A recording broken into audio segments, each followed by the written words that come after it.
This is Member Berry. Can you guys hear me? Yes. If I had one more question, how much disruption would that cause?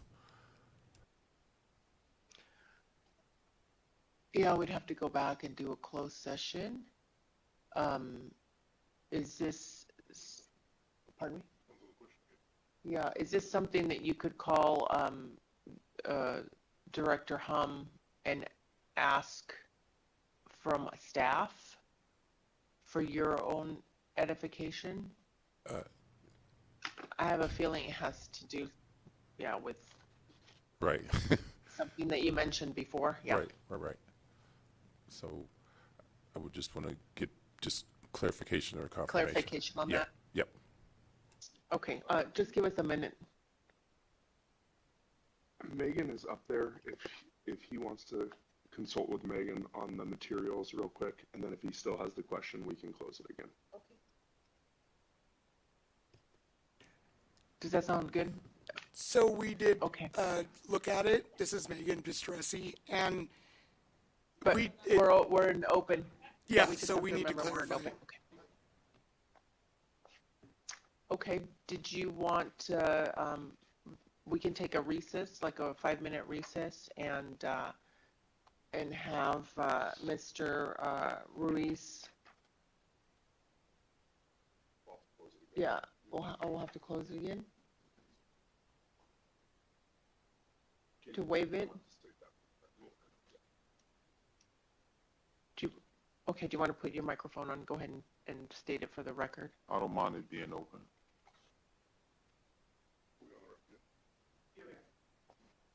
Is that adequate? That's adequate, and you can go forward with the questioning then. Okay, perfect. All right, there we go.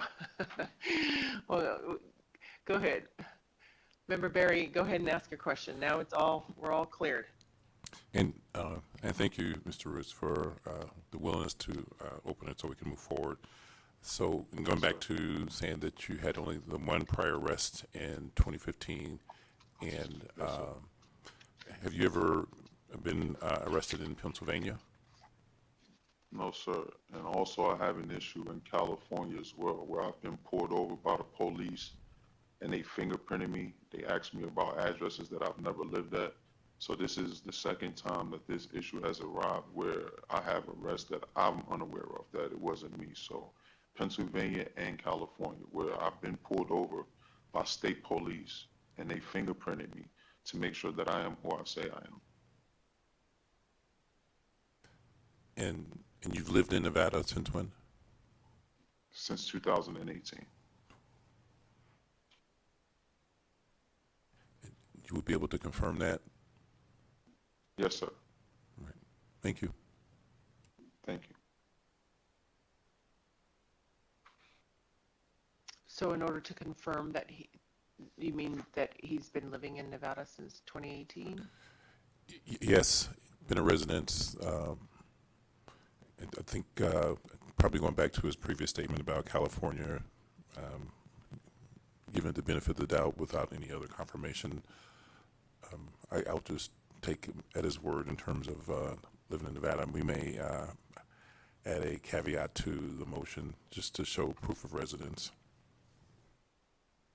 from 2018 on to current. Okay, okay.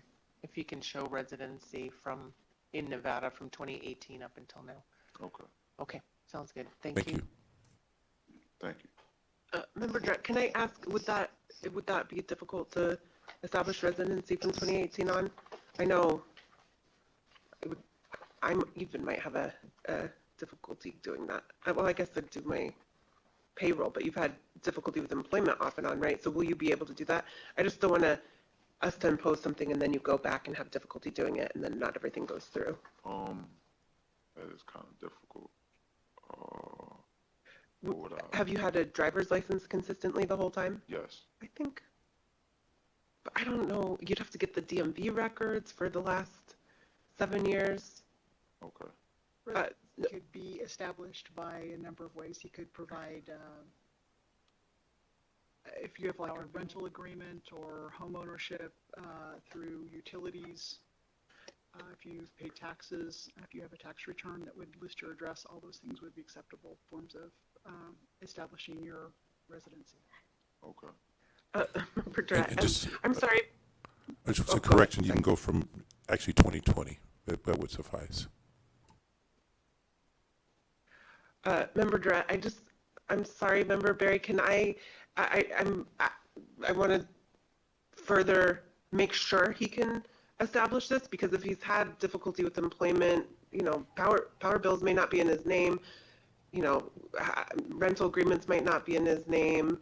I'm just trying to think forward to make sure he can accomplish it, and he's not just being agreeable, and that he actually can. Right, and I'm hopeful that council can work with them to make it as convenient as possible. Starting off with driver's license, if it's been current all along, that helps just starting there. So, but if council just works with them, I think we could probably suffice and support making it easier as possible for him.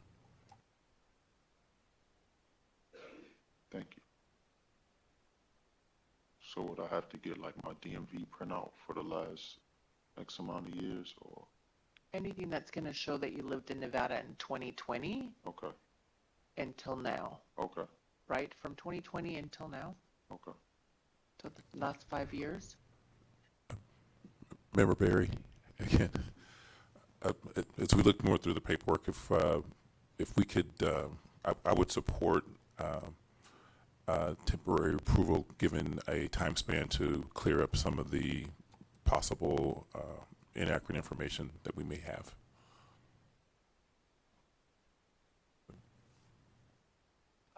Member Drat, then would you be amenable to like a motion to, because we can't do a conditional approval, approve it with condition that, we set it for a status check to make sure that this, Yes, for some additional documentation. Okay. yes. Do you understand what Yes, ma'am. what we want? Okay. We Yes, ma'am. just want proof that you were living in Nevada in 2020, because our records show that you were that you were charged or that you were arrested in 2020. Okay, But you say that you weren't. And I Right. mean that there's Yes. other information out there that is not you. all right, ma'am. So we just want to make sure that it really isn't you, Okay, understandable. Yes, Okay. ma'am. and try to make it easy on you, All right, because Thank to actually clear the record, it's going to Right. take a lot more than right, you could find old banking accounts, power bills, anything that shows that you've been living in Nevada for the last 5 years. That's a lot easier than having to clear your record. okay, Board members, as an alternative, if you'd like, you could table this matter for 30 days and allow council to work with him to see if we can get to the bottom of his criminal record. We do have some additional resources we might be able to provide him with. Great. Okay.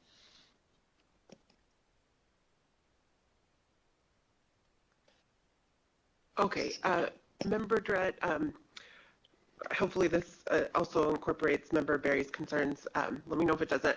I move to approve the agent card on the condition that we set a status check for 90 days, in which time you will have shown, for example, you have an active driver's license, or to allow staff the time to let us know if they have found something compelling that shows that there was this 2020 arrest, if they've somehow showed documentation that that did in fact occur. So if your driver's license now, when was it issued? How long ago? 2018, and still valid. Okay, so you should be fine doing that. So I move to approve it today with that condition. So you would be able to work immediately, but in the meantime, you have to work this out with staff. Okay, thank you. I would also add the condition that, Member Mazarin would also like to add the condition that we get the letter from your the employer that's going to hire you when you Okay. get this card. Okay, Okay. I can have that today. My amended second.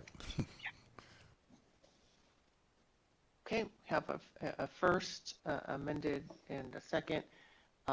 Any discussion on the motion? Hearing none, all those in favor say aye. Aye. Any opposed?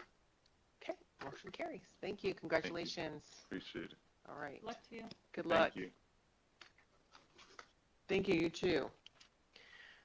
Okay, with that, we're going to go ahead and go to our briefing from the chair and the executive director. I have a little something to say. I have a little statement here. I want to recognize the incredible efforts of our board staff and IT teams over the past few weeks. As you know, the state experienced significant IT disruptions, and while those challenges were beyond anyone's control, our staff and IT professionals worked tirelessly to keep things running, to minimize the impact, and to get us back to normal as quickly as possible. Their professionalism, the dedication, and calm under pressure made a real difference. So on behalf of the board, I want to extend our gratitude and appreciation for keeping things together during this difficult time. So thank you guys, thank you all, thank you everyone for keeping your cool and getting things under control. So thank you, thank you. Director Hunt? Thank you, Chair. I would also like to echo the appreciation for CCB's IT professionals. Truly couldn't have done it without them, including every month at these board meetings. But what they've done over the past few weeks has been truly special and incredible. So I just wanted to thank them as well. Honestly, our efforts could not have continued at full force without their resourcefulness and dedication. Right now, just some housekeeping things because of some of those IT issues. CCB cannot accept electronic payments at this time, but we will notify everyone as soon as the e-payments resume. On Thursday, August 27th, in a response to some of these issues, the CCB began to temporarily accept agent card and industry fees in person. I'm happy to report that to date, so in those 3 weeks, more than 215 agent card payments have been collected, allowing Nevadans to enter or maintain work in the state's cannabis establishments. The CCB is also accepting payments by mail, and you can visit our website for accepted forms of payment. Again, thank you to both our agent card team, Chief Gilbert and his entire team, and program support staff who have made this process possible and efficient. We really haven't missed much of a beat from that standpoint. One thing though, as recovery efforts do continue at the state, I had said we had anticipated starting the workshops for regulatory changes in October. Unfortunately, we believe we'll be delayed a month now, but we are constantly working on those. So we'll provide more information as soon as possible, but we'll probably start those in November, given some of the challenges. One final item before our next board meeting though, the Nevada Cannabis Metric Item Catalog will launch. We're really proud of that. It's been years in the making and setting up. So industry received a 30-day notice earlier this month. This online database will include comprehensive item information, product location, and lab results. We look forward to the launch on October 6th, and we'll have additional information on that to send out to industry and media on that. So with that, Chair, I will turn it back over to you with one final thank you again to the team, as always, for all of their incredible efforts setting up these meetings. Thank you. Awesome. Thank you so much. Our next meeting is slated for October 16th, 2025, same place. Then our future agenda items, this is a discussion item only. If there are any future agenda items that the board would like to see on the agenda, this would be the time to bring those up. Hearing none, we'll go on to our second public comment period. We'll go in the south, in the north, and then online for this meeting and one more meeting in October. And after that, starting in November, there won't be an online or phone ability for public comment. So with that, we'll go to the south, public comment in the south. If you have public comment, come up and introduce yourself and let us know how you feel. Okay. Anybody in the north? Nobody in the north except for, we've got our compliance man. Hi there. Okay. With that, we'll go online or by telephone. Any public comment? There is no online comment, but there may be issues with people rejoining the meeting. For those who would like to provide public comment remotely, please email ccbmeetings@ccb.nv.gov. All comments will be shared with the board and posted on the CCB website. Great. And with that, we'll go ahead and adjourn our September 2025 board meeting. Thank you, everybody, and have a great rest of your week.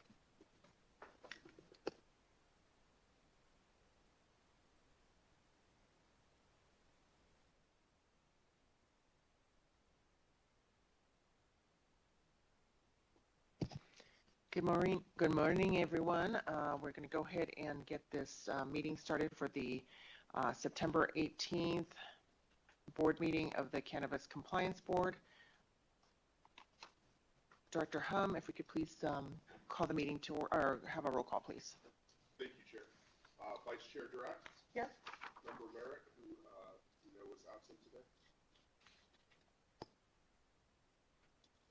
Dr. Mazarana? Here. General Barry? Present. And Chair Guzman Freilich. Present. Thank you, Chair. Thank you. Okay, and then before we go into our very first public comment, I just need to read a statement here into the record. And this is per the Assembly Bill 64 of the 2025 legislative session. Public bodies are no longer required to take public comment online or by phone if there's a physical location for the meeting. So starting November of this year, we'll continue to take online comment or phone comment today and also in October. But starting in November, the CCB will only be taking in-person comment during monthly board meetings. If you wish to provide public comment and are unable to attend in person, you can submit your comment in writing to ccbmeetings@ccb.nv.gov. To ensure your comment is received by the board in time for the meeting, please submit by 5 p.m. the day before the meeting. All public comment will be posted on the CCB's website. And with that, we'll go ahead and we will start public comment down here in the south. We'll go in the north and we'll also do it online. If we could just have the instructions for the online and the phone public comment, please.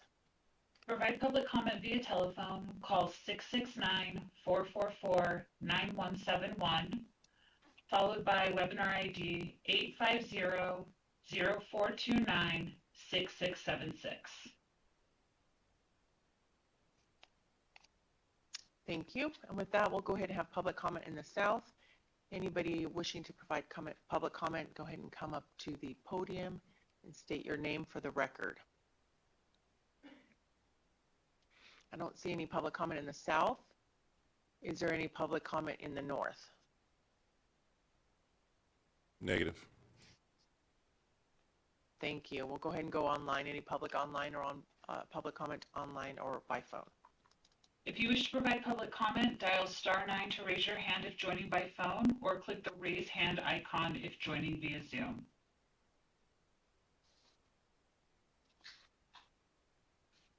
We have no online comment. Thank you. Moving right along, then we'll go ahead and go on to item number 2 on our agenda. This is the consent agenda. These items are subject to a single collective motion for approval without discussion. Items can be removed from the consent agenda at the request of any board member. If not, we can go ahead and vote on them in one single collective motion. Are there any board members that wish to take any items off of the consent agenda? If not, then I'll go ahead and take a motion. Member Berry, I move to approve the consent agenda item 2. We have a first. Is there a second? Member Mazarana seconds that. Thank you. We have a first and a second. Any discussion on the motion? Hearing none, all those in favor say aye. Aye. Any opposed? Okay, motion carries. Next, we have our complaints on our agenda, item number 3. We've got 3 complaints. These are for approval to proceed with disciplinary action. And if we could please have, who's going to present It'll be myself, Chair, and then any questions Allison can answer. Perfect. Item 3 on the agenda concerns 2 proposed complaints for disciplinary action under NRS 678A 510. While Respondent A and Respondent B are unrelated, these 2 licenses face similar allegations of allowing a person under the age of 21 to enter into and make a purchase from a cannabis dispensary. The proposed complaints detail the allegations against the respective respondents. However, the name, license number, and personally identifying information have been removed. The identity would only be revealed if this board votes to proceed with disciplinary action and the complaint is legally served. Deputies from the Attorney General's office have reviewed the evidence and have recommended proceeding with disciplinary action. The board has had the opportunity to review the proposed complaints prepared by the Attorney General's office. NRS 678A 510 now requires this board to make one of 3 possible determinations regarding the proposed disciplinary action. Option 1, the board may decline to proceed with disciplinary action. Option 2, the board may authorize the Attorney General to enter into settlement negotiations with respective respondent with a return report to this body. Option 3, the board may proceed with disciplinary action. Notably, even if the board decides to proceed with disciplinary action, the respondent is still free to engage in settlement discussions, and the case may be resolved by a settlement agreement at any time during the disciplinary process. A written order has been included in the materials before you, so the board may memorialize its determination. A separate vote will be needed for each respondent. Thank you, Chair. Thank you for that. With that, we've got 3 proposed disciplinary actions. Well, I'll start with item A. Is there any discussion on item A? If not, I'll go ahead and take a motion. Member Durrett, I move to authorize service of the complaint on Respondent A. Member Berry, second. You have an older version. Okay. All right, we've got a first and we've got a second. Any discussion on the motion? Hearing none, all those in favor say aye. Aye. Aye. Any opposed? Motion carries. Okay, that's item A. We've got item B. Any discussion with regard to the proposed disciplinary action with regard to Respondent B? If not, I'm prepared to take a motion.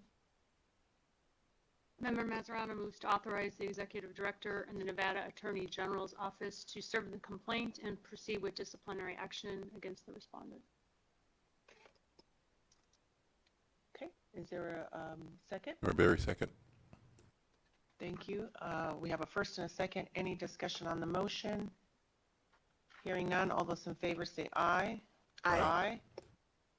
Any opposed? Motion carries. Okay, and I just want to clarify, I said there was 3 items. Actually, there are only 2 on this agenda. So that's it for item Roman numeral 3 with regard to the complaints. And we'll go ahead and move on to item 4. This is a status check in consideration of additional extension to submit a transfer of interest application. Good morning, Chair, members of the board. For the record, this is Emily Bordelov, Senior Deputy Attorney General, appearing as counsel for the CCB to introduce and give background and context to item 4. As you may recall, the settlement agreement for case 2023-003 was before the board in January as part of a global settlement. This deals specifically with a retail dispensary license under facility number D186 for Respondent Clark NMSD LLC, and as noted in the agenda and settlement agreement, D186 has a prospective retail attached consumption lounge license. One of the conditions of the settlement was that Respondent would transfer the D186 license and the attached to new owners, and they had a deadline to identify a buyer and submit a transfer of interest application by October 13th at the latest, including all extensions. The parties agreed that if an issue with meeting that deadline arose, the item would be put back before the board to discuss an extension. Based on correspondence received, Respondent has identified a buyer. However, there has been a delay in submitting the application due to ongoing litigation involving the ownership of the parent company. A minute order has been issued by the court granting the motion to enforce the settlement agreement. However, no actionable order has been filed yet. Here today for the status check to answer any questions the board may have are counsel for respondent Amanda Connor, and the parties to the litigation have also been noticed, including the prospective buyer, Desert Evolution. I'm also available to answer any substantive questions the boards may have. Thank you, Ms. Mortala. Good morning. Good morning. Amanda Connor with the law firm of Connor & Connor on behalf of Clark NMSD D186 specifically. As Ms. Bordelov covered, we are here today in regards to the settlement agreement. It was approved in January. At that time, as you guys may recall, there was some discussion about adding additional opportunities for extensions to submit the transfer, but it was agreed and a part of the motion that if that was needed, we would come back for a status check. I believe Ms. Bordello covered it, and you may be aware, but they have been actively pursuing and have identified a buyer. There is ongoing litigation, and there was recently a hearing in that and a minute order from the judge related to the settlement and the proposed transaction, but we are requesting additional time to submit, to finalize everything with the settlement agreement, the purchase agreement, and to submit a TOI to the CCB. We would kindly request an extension similar to what was contemplated in the settlement, where we could request additional 2 extensions, giving 90 days at a time. Okay, thank you. Good morning. Hi, good morning. I'm Bridget Higgins with Black & Wadhams. I represent the receiver, Dotan Melik, in the CW Nevada case. That is where the motion to enforce the settlement was filed. The minute order was entered by the judge. The actual order has been circulated. It is sitting with Shane Terry's counsel, but I have informed him that I am going to submit it this morning because he's had it for 10 days. So it will be submitted to the court this morning for approval. Okay, thank you. Do we have any questions from the board members? Member Durrett, just because I'm wondering how long this will take, so how long you would need an extension. You're probably not going to have cooperation on the transfer, but will you not need cooperation from the other party? So the parties that are disputing the settlement and the transfer, would you need them to sign off on the TOI?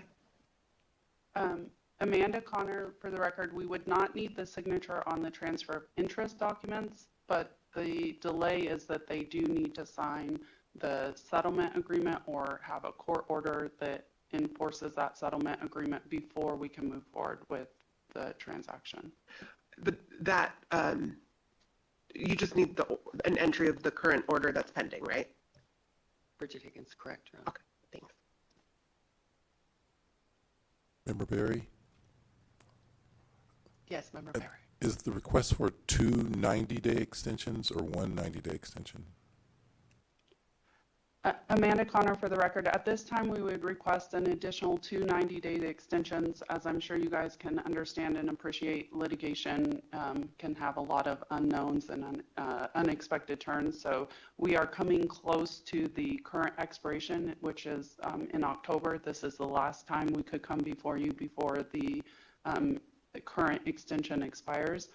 So just in an abundance of caution, we'd request 2 additional 90-day extensions and the same opportunity to come back for a status check at the end if needed.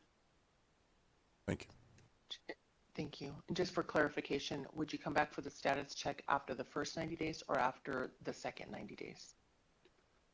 I believe the way it currently worked is we came back for the status check before the second extension expired, so I would request it function the same way. Thank you. Member Durrett, one more question. And then would the status check be on whether the TOI was filed?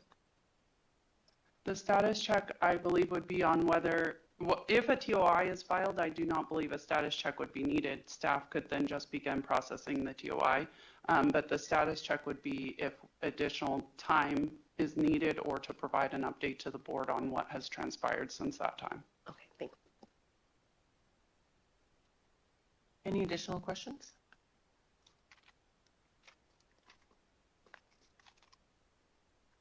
Okay, with that, I'll take a motion.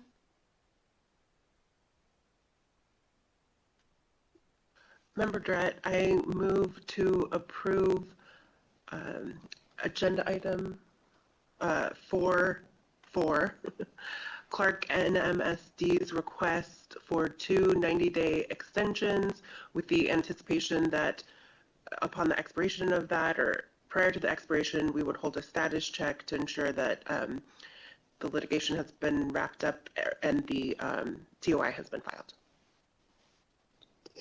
Thank you. We have a first. Is there a second? Member Berry, second. Any discussion on the motion? Hearing none, all those in favor say aye. Aye. Aye. Aye. Any opposed? Okay. Thank you Thank very you. much. Take care. Thank you.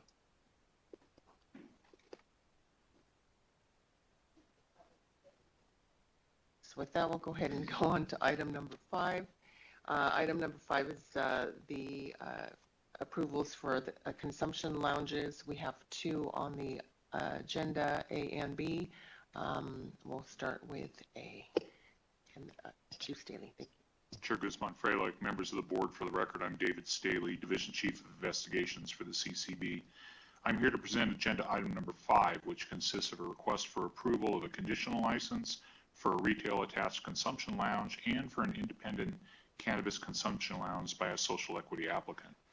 If this board approves conditional licensure, the applicants will still need to complete necessary local approvals and final inspection by the CCB's inspection and audit divisions before they can open for business.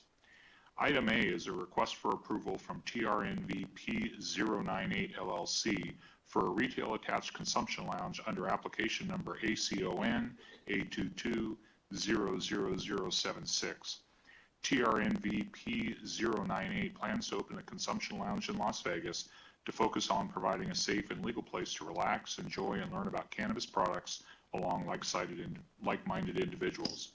TRNVP 098 has submitted all information required to move to a conditional license status. No areas of concern were developed in connection with this investigation.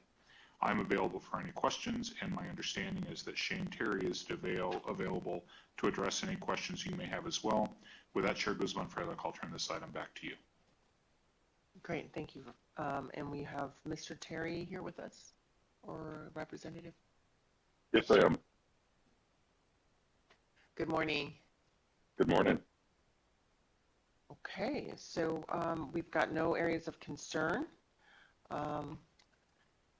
Let us know what your plans are and how's everything? How's business? How's it going?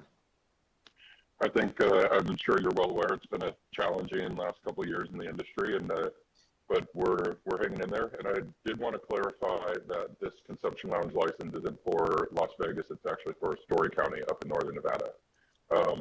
We're still working through local jurisdictional challenges, so we don't necessarily have an end in sight, but actively trying to manage that process.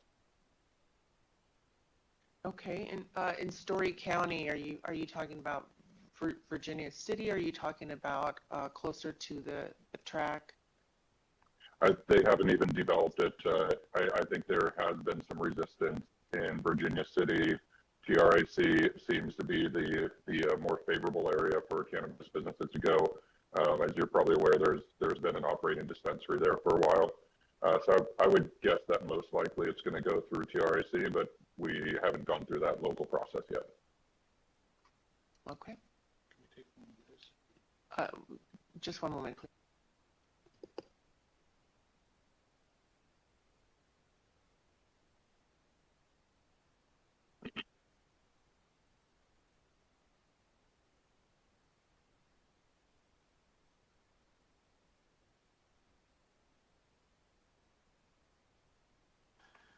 Okay, thank you. We just wanted to clarify with regard to the approval of an attached lounge for Story County. So as we're checking on that, any additional comments that you have before I open it up to the board for any questions? No, I don't think so. Happy to field any questions. Thank you. Thank you for appearing. Any questions from the board members? Member Drat, so you said there is a dispensary in Virginia City? I wasn't aware of that. I should know that. No, there is one in Story County in TRIC. I don't even know what that is. That's the industrial park that's just park. to the Okay. to Reno.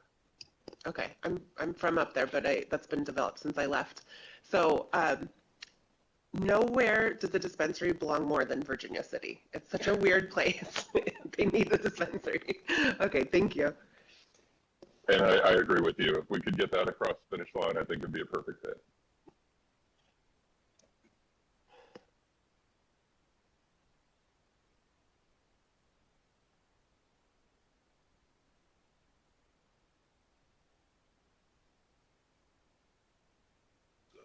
Conceptually.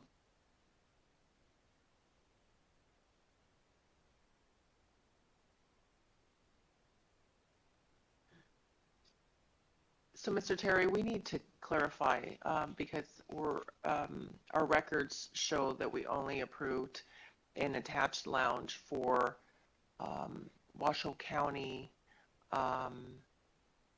in Clark County, and not for Story County. So we need to check our records.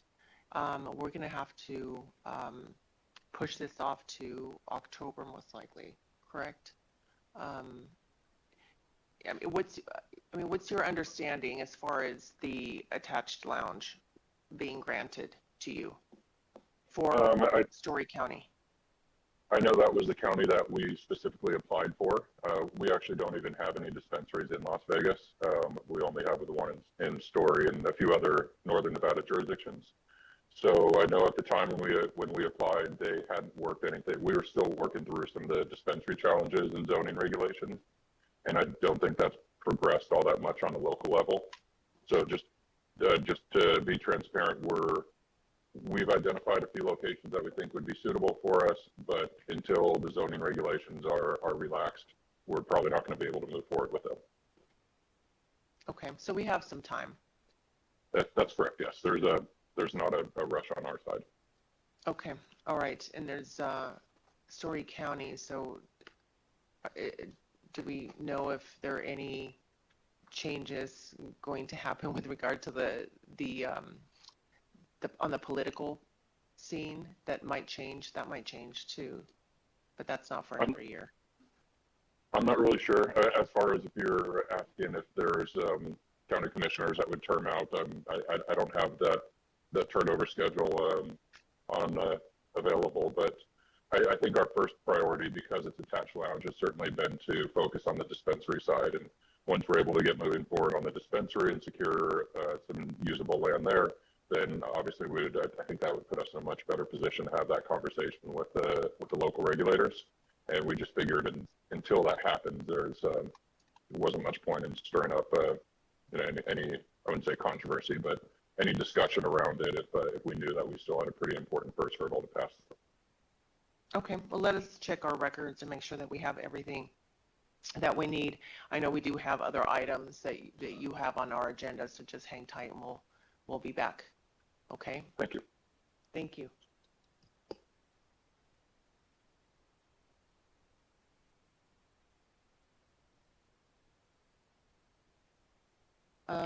With that, then we'll go to Consumption Lounge B. Chief Staley. Chair Guzman-Freilich, members of the board, for the record, I'm David Staley.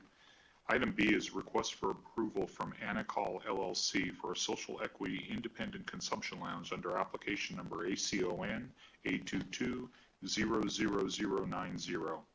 Anacol owner Bernard Barth plans to open a consumption lounge in Las Vegas and focus on the locals market to provide cannabis cocktails, live entertainment, curated events, private space for product testing, and a membership program. Anacol has supported all information required to move to a conditional license status. No areas of concern were developed in connection with this investigation. I am available for any questions, and my understanding is that Bernard Garth is available to address any questions you may have as well. With that, Chair Guzman-Freilich, I'll turn this item back to you. Thank you. And who do we have presenting for item B? Is it Anacol or Anacol? Anacol?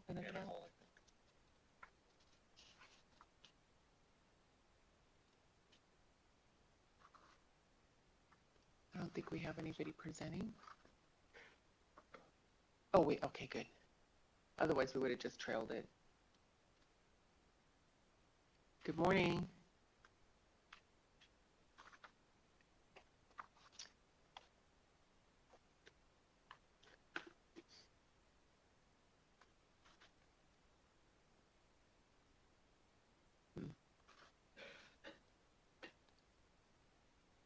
Was it Bernard Garth that was going to join us? Okay. Mr. Garth, we're just waiting for you to come on so that we can continue with your agenda item. This is Bernard Garth. Oh, there we go. Good morning. Good morning. So we're on your agenda item for consideration of approval of the Independent Social Equity Consumption Lounge. Welcome, and just there are no areas of concern with regard to your application, and so we just want to hear a little bit about you, what your plans are, and before we open it up to the board members for any questions that they might have. Okay. Well, we were waiting to get the approval from you guys before we really started getting onto a location and getting into all that. But we want to provide a good entertainment space for people to enjoy. Okay, and I understand it's going to be called Infinity. Yes, ma'am. Okay, and we also have you have two parts here on our agenda. The first one, this is the approval of your consumption lounge, and then next we'll go on to the transfer of interest, but we'll handle those separately. So right now we're on the part of the approval for the consumption lounge. So I'll go ahead and open it up to the board members to see if they have any questions of you, and then we'll go on to a vote, okay? All right. Any questions from the board members?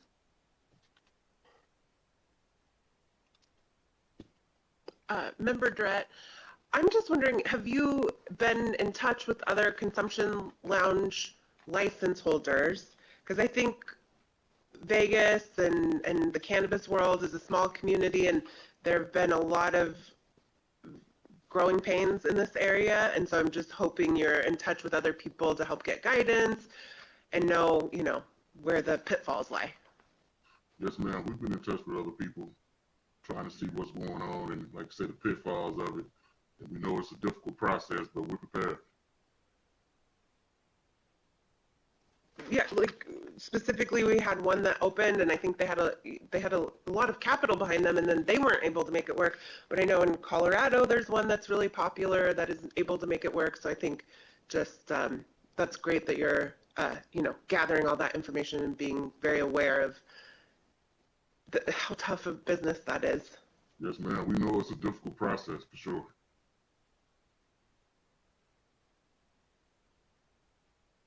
Any additional questions from board members?